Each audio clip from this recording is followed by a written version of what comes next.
The Bayeux Tapestry is an embroidered cloth nearly 70 meters long and 50 centimeters tall, which depicts the events leading up to the Norman conquest of England concerning William, Duke of Normandy, and Harold, Earl of Wessex, later King of England, and culminating in the Battle of Hastings. According to Sylvain Lemanin, conservator of the tapestry, the Bayeux Tapestry is one of the supreme achievements of the Norman Romanesque. Its survival almost intact over 9 centuries is little short of miraculous. Its exceptional length, the harmony and freshness of its colors, its exquisite workmanship, and the genius of its guiding spirit combine to make it endlessly fascinating. The tapestry consists of some 50 scenes with Latin tituli, embroidered on linen with colored woolen yarns. It is likely that it was commissioned by Bishop Otto, William's half-brother, and made in England, not Bayeux, in the 1070s. In 1729 the hanging was rediscovered by scholars at a time when it was being displayed annually in Bayeux Cathedral. The tapestry is now exhibited at the Musée de la Tapisserie de Bayeux in Bayeux, Normandy, France. The designs on the Bayeux Tapestry are embroidered rather than woven, so that it is not technically a tapestry.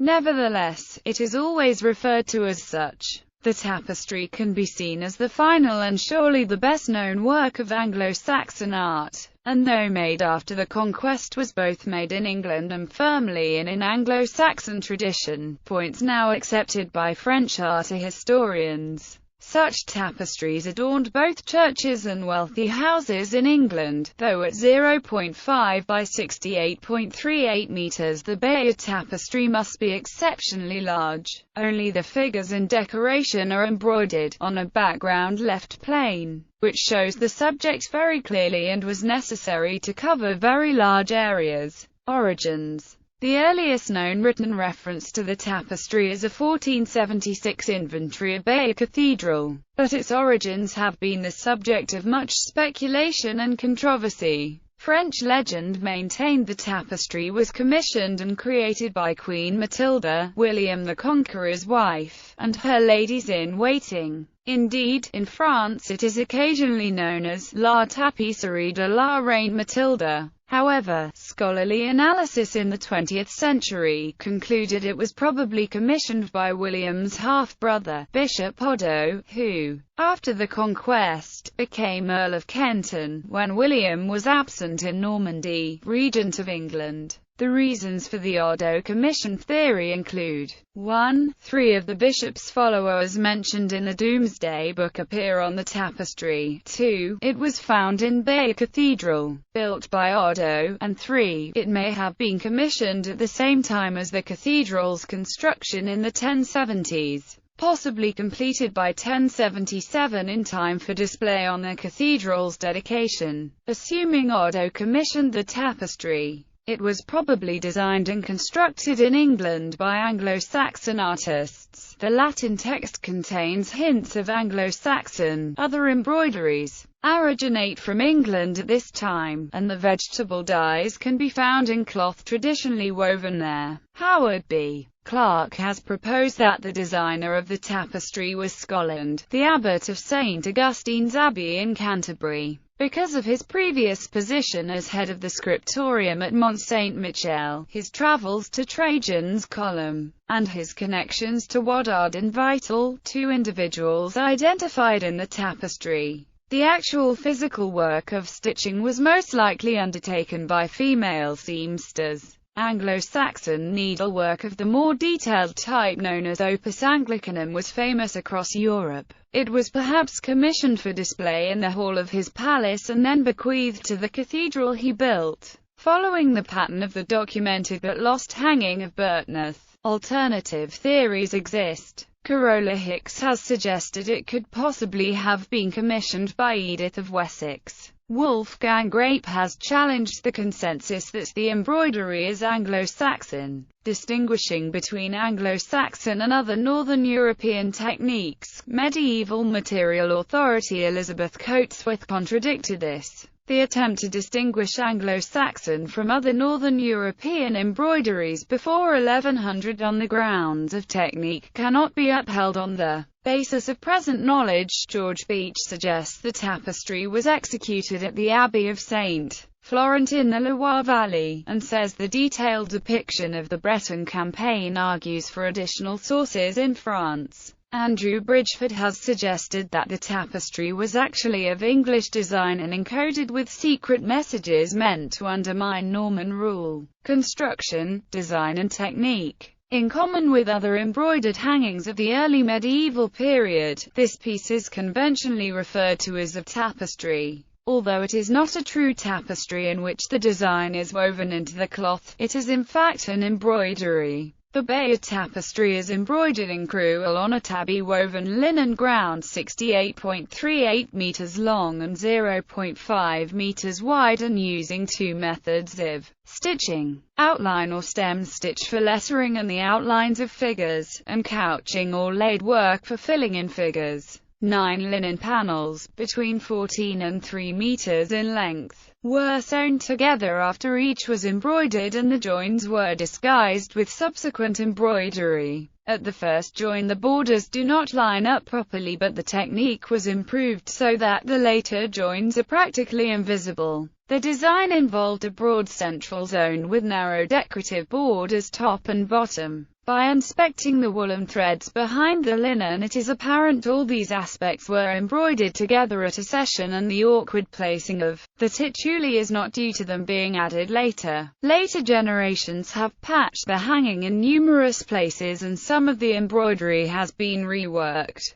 The tapestry may well have maintained much of its original appearance. It now compares closely with a careful drawing made in 1730. The main yarn colors are terracotta or russet, blue-green, dull gold, olive green, and blue, with small amounts of dark blue or black and sage green. Later repairs are worked in light yellow, orange, and light greens. Laid yarns are couched in place with yarn of the same or contrasting color. The tapestry's central zone contains most of the action, which sometimes overflows into the borders either for dramatic effect or because depictions would otherwise be very cramped. Events take place in a long series of scenes which are generally separated by highly stylized trees. However, the trees are not placed consistently, and the greatest scene shift between Harold's audience with Edward after his return to England and Edward's burial scene is not marked in any way at all. The tituli are normally in the central zone, but occasionally use the top border. The borders are otherwise mostly purely decorative, and only sometimes does the decoration complement the action in the central zone. The decoration consists of birds, beasts, fish and scenes from fables, agriculture and hunting. There are frequent oblique bands separating the vignettes. There are nude figures, some of corpses from battle, others of a ribald nature. A harrow, a newly invented implement, is depicted, and this is the earliest known depiction. The picture of Halley's comet, which appears in the upper border, is the first known picture of this comet. The end of the tapestry has been missing from time immemorial, and the final titulus, a fuga verterant angli, is said to be entirely spurious, added shortly before 1814 at a time of anti-English sentiment. Musset speculates the hanging was originally about 1.5 meters longer. At the last section still remaining, the embroidery has been almost completely restored, but this seems to have been done with at least some regard to the original stitching. The stylized tree is quite unlike any other tree in the tapestry. The start of the tapestry has also been restored, but to a much lesser extent. In 1724 a linen backing cloth was sewn on comparatively crude linen. In around the year 1800, large ink numerals were written on the backing which broadly enumerate each scene, and which are still commonly used for reference. Background to the events depicted. In a series of pictures supported by a written commentary, the tapestry tells the story of the events of 1064 to 1066, culminating in the Battle of Hastings. The two main protagonists are Harold Godwinson, recently crowned King of England, leading the Anglo-Saxon English, and William, Duke of Normandy, leading a mainly Norman army, sometimes called the Companions of William the Conqueror. William was the illegitimate son of Robert the Magnificent, Duke of Normandy, and Herleva, Atana's daughter. William became Duke of Normandy at the age of 7 and was in control of Normandy by the age of 19. His half-brother was Bishop Odo of Bayeux.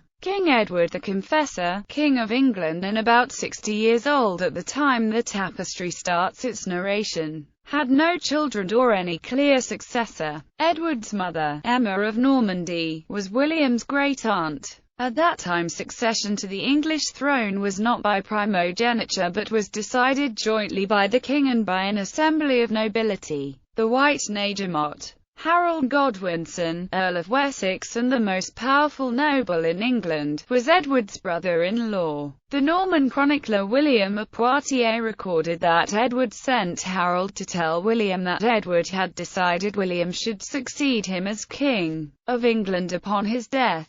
However, other sources disputed this claim. Events depicted in the tapestry. The tapestry begins with a panel of Edward the Confessor sending Harold to Normandy. Later Norman sources say that the mission was for Harold to pledge loyalty to William, but the tapestry does not suggest any specific purpose. By mischance, Harold arrives at the wrong location in France and is taken prisoner by Guy, Count of Ponthieu. After exchanges of messages borne by mounted messengers, Harold is released to William, who then invites Harold to come on a campaign against Conan II, Duke of Brittany. On the way, just outside the monastery of Mont Saint-Michel, the army become mired in quicksand and Harold saves 2 Norman soldiers. William's army chases Conan from Dol de Bretagne to Rennes, and Conan finally surrenders at Denain. William gives Harold arms and armor and Harold takes an oath on saintly relics.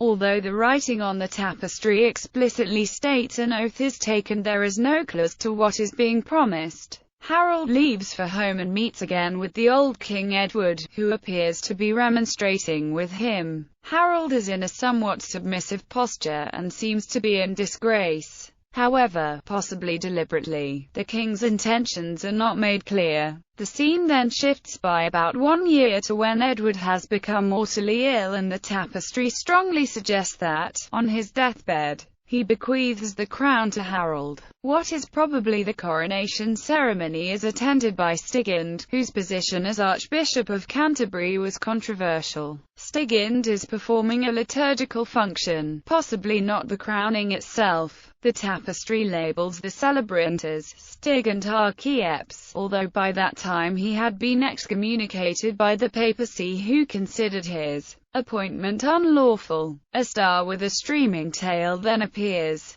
Halley's comet. Comets, in the beliefs of the Middle Ages, were a bad omen. At this point the lower border of the tapestry shows a fleet of ghost-like ships, thus hinting at a future invasion. The news of Harold's coronation is taken to Normandy, whereupon we are told that William is ordering a fleet of ships to be built, although it is Bishop Odo shown issuing the instructions. The invaders reach England, and land unopposed. William orders his men to find food, and a meal is cooked. A house is burnt, which may indicate some ravaging of the local countryside on the part of the invaders. News is brought to William. The Normans build a motte and bailey at Hastings to defend their position. Messengers are sent between the two armies, and William makes a speech to prepare his army for battle. The Battle of Hastings was fought on the 14th of October 1066, less than 3 weeks after the Battle of Stamford Bridge, but the tapestry does not provide this context. The English fight on foot behind a shield wall, whilst the Normans are on horses. 2 fallen knights are named as Lewine and Geirth, Harold's brothers, but both armies are shown fighting bravely. Bishop Odo brandishes his baton or mace rallies the Norman troops in battle. To reassure his knights that he is still alive and well, William raises his helmet to show his face. The battle becomes very bloody, with troops being slaughtered and dismembered corpses littering the ground. King Harold is killed. This scene can be interpreted in different ways, as the name Harold appears above a number of knights. making it difficult to identify which character is Harold. The final remaining scene shows an armored English troops fleeing the battlefield. The last part of the tapestry is missing, but it is thought that story contained only one additional scene. Latin text. Tituli are included on many scenes to point out names of people and places or to explain briefly the event being depicted. The text is in Latin, but at times the style of words and spelling shows an English influence. A dark blue wool, almost black, is mostly used, but towards the end of the tapestry other colors are used, sometimes for each word and other times for each letter. The complete text and English translation are displayed beside images of each scene at Bayeux Tapestry. Tituli. History of the tapestry. The first reference to the tapestry is from 1476, when it was listed in an inventory of the treasures of Bayeux Cathedral. It survived the sack of Bayeux by the Huguenots in 1562, and the next certain reference is from 1724. Antoine Lancelot sent a report to the Académie Royale des Inscriptions et Belles Lettres concerning a sketch he had received about a work concerning William the Conqueror. He had no idea whether the original was a sculpture or painting, though he mooted it could be a tapestry. Despite his further inquiries, he discovered no more. However, the Benedictine scholar Bernard de Montfaucon made more successful investigations and found that the sketch was of a small portion of a tapestry preserved at Bayeux Cathedral. In 1729 and 1730 he published drawings and a detailed description of the complete work in the first two volumes of his Les Monuments de la Monarchie Française. The drawings were by Antoine Benoit, one of the ablest draftsmen of that time. The tapestry was first briefly noted in English in 1743 by William Stukely, in his Paleographia Britannica. The first detailed account in English was written by Smart Levulier, who was living in Paris in 1732-3, and was acquainted with Lancelot and de Montfaucon. It was not published, however, until 1767, as an appendix to Andrew Duquerel's Anglo-Norman Antiquities. During the French Revolution, in 1792, the tapestry was confiscated as public property to be used for covering military wagons. It was rescued from a wagon by a local lawyer who stored it in his house until the troubles were over, when he sent it to the city administrators for safekeeping. After the Terror, the Fine Arts Commission, set up to safeguard national treasures, in 1803 required it to be removed to Paris for display at the Musée Napoléon. When Napoleon abandoned his planned invasion of Britain, its propaganda value was lost and it was returned to Bayeux, where the council displayed it on a winding apparatus of 2 cylinders. Despite scholars' concern that the tapestry was becoming damaged, the council refused to return it to the cathedral. In 1816, the Society of Antiquaries of London commissioned its historical draftsman, Charles Stothard, to visit Bayeux to make an accurate hand-coloured facsimile of the tapestry. His drawings were subsequently engraved by James Bassire Jr. and published by the Society in 1819-23. Stothard's images still have value as a record of the tapestry, as it was before 19th-century restoration. By 1842 the tapestry was displayed in a special-purpose room in the Bibliothèque Publique. It required special storage in 1870 with the threatened invasion of Normandy in the Franco-Prussian War, and again in 1939–1944 by the Ahnenerbe, during the German occupation of France and the Normandy landings. On 27 June 1944 the Gestapo took the tapestry to the Louvre, and on 18 August, 3 days before the Wehrmacht withdrew from Paris, Himmler sent a message ordering it to be taken to a place of safety, thought to be Berlin. It was only on the 22nd of August that the SS attempted to take possession of the tapestry, by which time the Louvre was again in French hands. After the liberation of Paris, on the 25th of August, the tapestry was again put on public display in the Louvre, and in 1945 it was returned to Bayeux, where it is exhibited at the Musée de la Tapisserie de Bayeux. Later reputation. The inventory listing of 1476 shows that the tapestry was being hung annually in Bayeux Cathedral for the week of the feast of Saint John the Baptist, and this was still the case in 1728, although by that time the purpose was merely to air the hanging, which was otherwise stored in a chest. Clearly, the work was being well cared for. In the 18th century, the artistry was regarded as crude or even barbarous. Red and yellow multicolored horses upset some critics. It was thought to be unfinished because the linen was not covered with embroidery. However, its exhibition in the Louvre in 1797 caused a sensation, with Le Moniteur, which normally dealt with foreign affairs, reporting on it on its first 2 pages. It inspired a popular musical, La Tapisserie de la Reine Mathilde. It was because the tapestry was regarded as an antiquity rather than a work of art that in 1804 it was returned to Bayeux, where in 1823 one commentator, L. Lechoet d'Annecy, reported that there is a sort of purity in its primitive forms, especially considering the state of the arts in the 11th century. The tapestry was becoming a tourist attraction, with Robert Southey complaining of the need to queue to see the work. In the 1843 Handbook for Travelers in France by John Murray III, a visit was included on recommended Route 26,